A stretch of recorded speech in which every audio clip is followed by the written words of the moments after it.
আওয়ামী লীগকে যেভাবে নিষিদ্ধ করা হয়েছে, জাতীয় পার্টি এবং 14 দলকে একই প্রক্রিয়ায় সাংগঠনিক কার্যক্রম নিষিদ্ধ করতে হবে।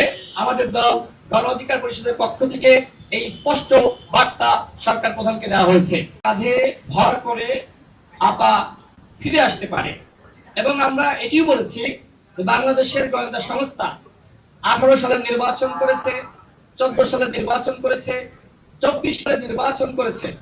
সুতরাং আমরা যতটুকু মনে করছি বাংলাদেশের গোয়েন্দা সংস্থা এবং আমাদের প্রতিবেশী রাষ্ট্রের গোয়েন্দা সংস্থা তারা এরকম একটি প্ল্যান করছে জাতীয় পার্টিকে আবারও বিরোধী দল বানানো। এটা আমরা প্রধান উপদেষ্টাকে জানিয়েছি, তিনি আমাদেরকে বলেছেন তাই নাকি, তিনি একটু বিস্মিত হয়ে আমাদেরকে জানিয়েছেন। আমরা সরকারকে বলেছি আওয়ামী লীগ যে অপরাধ করেছে ঠিক একই ধরনের অপরাধ করেছে জাতীয় পার্টি এবং 14 দল। সুতরাং আওয়ামী লীগকে আপনারা যেভাবে নিষিদ্ধ করেছেন ঠিক একই প্রক্রিয়ায় জাতীয় পার্টি এবং 14 দলকে নিষিদ্ধ করতে হবে। আমরা প্রধান উপদেষ্টাকে স্মরণ করিয়ে দিয়েছি, আমাদের দল গণ অধিকার পরিষদের পক্ষ থেকে জাতীয় পার্টি এবং 14 দলকে নিষিদ্ধ করার জন্য তার বরাবর একটি স্মারকলিপি দিয়েছিলাম এবং নির্বাচন কমিশনেও আমরা আরেকটি অভিযোগ দিয়েছিলাম যাতে করে জাতীয় পার্টি এবং 14 দলের নিবন্ধন স্থগিত করা হয়।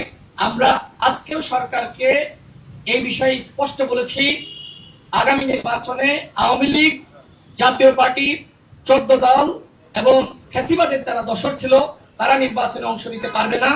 আওয়ামী লীগকে যেভাবে নিষিদ্ধ করা হয়েছে জাতীয় পার্টি এবং 14 দলকে একই প্রক্রিয়ায় সাংগঠনিক কার্যক্রম নিষিদ্ধ করতে হবে। আমাদের দল গণ অধিকার পরিষদের পক্ষ থেকে এই স্পষ্ট বার্তা সরকার প্রধানকে দেওয়া হয়েছে।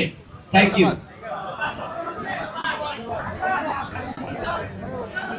বিদ্যমান যে পদ্ধতিতে এই 53 বছরে বাংলাদেশে নির্বাচন হয়েছে সেই পদ্ধতি নাকি এখন বিভিন্ন দল যে ধরনের কথা বলছে, বিভিন্ন পদ্ধতির কথা বলছে, আপনার সরকার তো আসলে সব বিষয়ে খোলামেলা আলোচনা করেনি। সুতরাং সরকারের পক্ষ থেকে যদি আমাদেরকে স্পষ্ট করেন যে আপনারা কোন পদ্ধতিতে নির্বাচন করতে চান তাহলে কিন্তু এই ধোঁয়াশা কেটে যায়। আমরা সর্বশেষ যেটি মাননীয় প্রধান উপদেষ্টাকে জানিয়েছি সেটি হলো প্রত্যেকটা দল যাতে এই নির্বাচনে অংশগ্রহণ করে সেই ধরনের পরিবেশ সৃষ্টি করা এবং দলগুলোকে আস্থায় নেওয়ার ব্যাপারে সরকারের আরো বেশি আন্তরিকতা দরকার। আরেকটি বিষয় কয়েকটি দলের পক্ষ থেকে সরকারকে জানানো হয়েছে, আমরাও জানিয়েছি, সরকার প্রথম ধাপে 3টি দলের সাথে আলাদা আলাদা বৈঠক করেছে। এই ব্যাপারে আমাদের মতামত হলো যে এই সরকার সর্বদলীয় একটি সংলাপের আয়োজন করতে পারত, কিন্তু যখন 3টি দলকে ডেকে নিয়ে বলে যে এই 3টি দল বাংলাদেশের বৃহৎ দল, তাহলে কি বাকিরা ছোট দল? বাকিদের সাথে এক ধরনের বৈষম্য সৃষ্টি করা হচ্ছে, যে কারণে আমরা বলেছি আর কোনো বৈঠক যাতে আলাদাভাবে না হয়, আপনারা পরবর্তীতে যে কোনো সংলাপ সেটি যেন সর্বদলীয় সংলাপ হয়। আপনাদেরকে অসংখ্য ধন্যবাদ। আসসালামু আলাইকুম।